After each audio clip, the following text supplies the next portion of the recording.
See, it doesn't matter if it's a $2 McDonald's burger or a $40 burger topped with foie gras and a brioche bun. Everyone loves a good burger. Today, I'm going to show you how to make a proper smash burger from making your own bun, a good Shake Shack style sauce, and finishing your burger. So tag along and let's get cooking.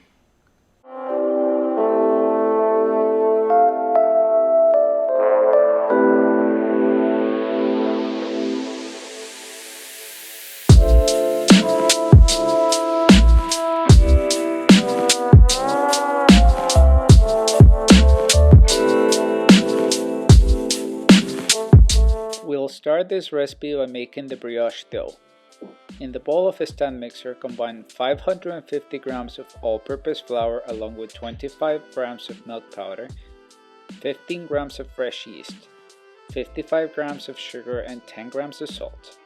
To that, add 225 grams of cold water, along with 2 large eggs.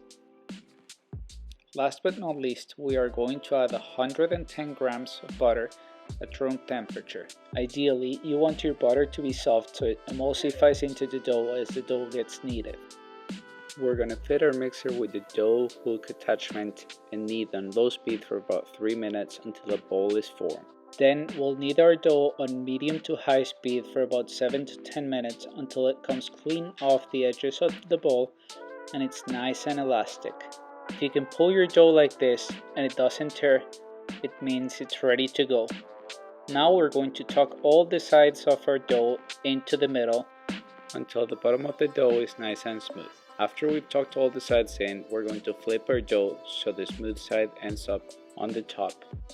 And now it's time to give our dough a little time to rest. We'll cover it with some sort of plastic to prevent the top from drying, and we'll kiss her goodnight. We'll let her take a little nap for about half an hour to 45 minutes. In the meantime, we can get started with our meat.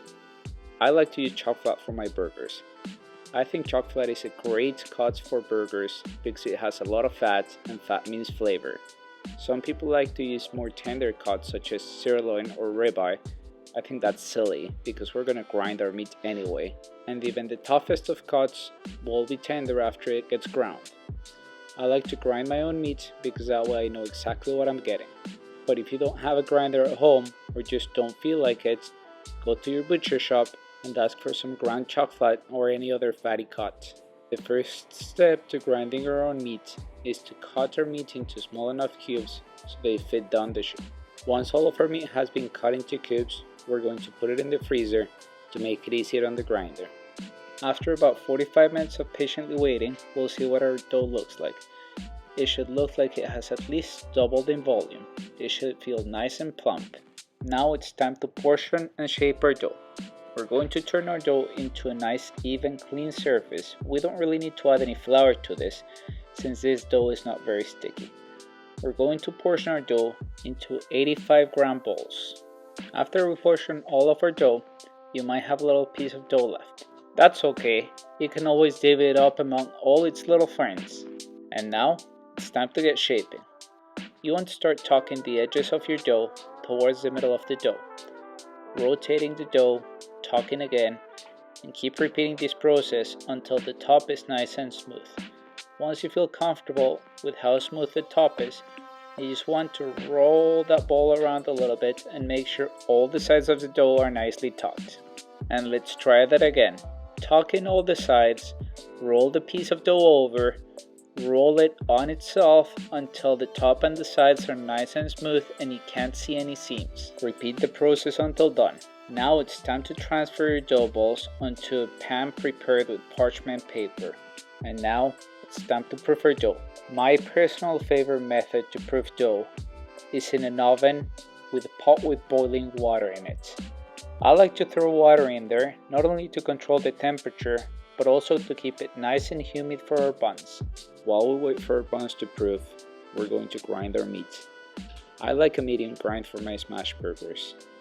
And again, if you're not grinding your own meat, which is totally fine, just ask your butcher to grind it through the medium plate and I'm sure he'll be happy to do it. After about 45 minutes of proofing, our buns should have doubled in size. Now we're going to press our buns down with quite a bit of pressure. What we're trying to do here is to prevent our buns from growing too tall and not wide enough for our burgers. After you've patted all your buns down and they're nice and flat, it's time to put them back in the oven to proof for another half an hour to 45 minutes or until doubled in size.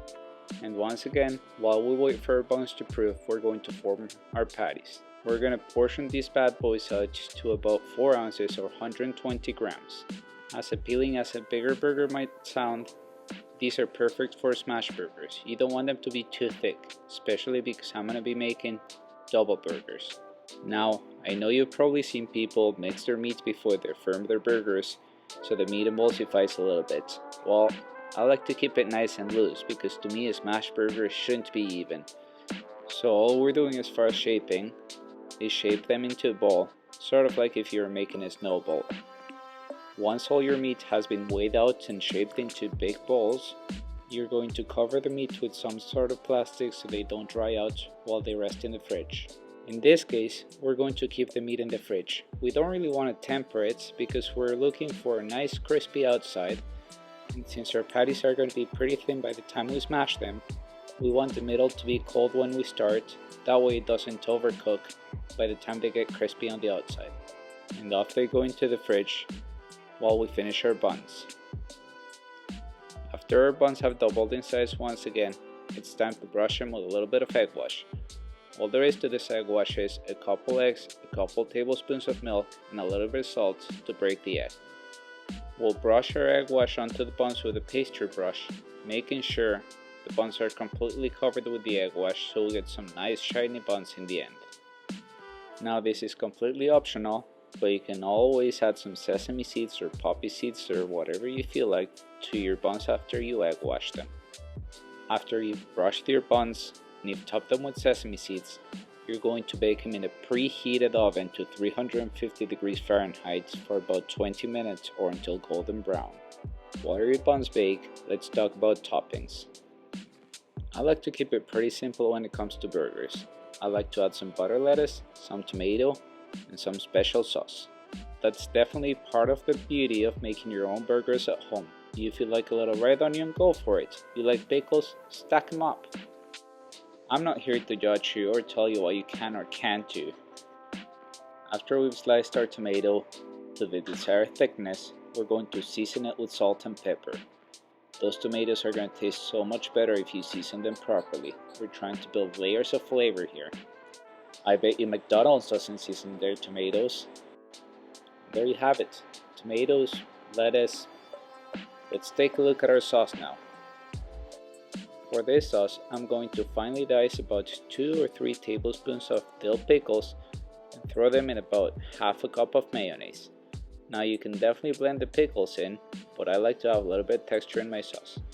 To that, we're going to add about 1 tablespoon of yellow mustard, 1 tablespoon of ketchup, about a teaspoon of chili powder, a teaspoon of paprika, a teaspoon of garlic powder, whoops, maybe a little bit more than a teaspoon. And we're gonna give our sauce a little mixy mix until everything is combined. I always like to make extra of this sauce because it is one of my favorite sauces out there. I put on everything. Grilled chicken, chips, you name it, I use it. Oh yeah. Maybe throw a little bit of pickle juice in there if you want a little bit more acidity. And that's that. That's all you need to know about the burger sauce. And after about 20 to 25 minutes of baking, depending on your oven, you're going to end up with the most delicious, light, fluffy burger buns you could think of. After you let your buns cool down for a second, brush them with butter and place them on a cast iron pan to give them a little toasty toast.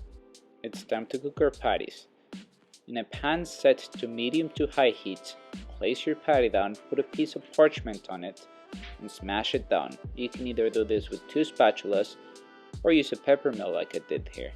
Remove the piece of parchment and season your patty heavily. Once you see bubbles forming on top of the patty, it's time to flip.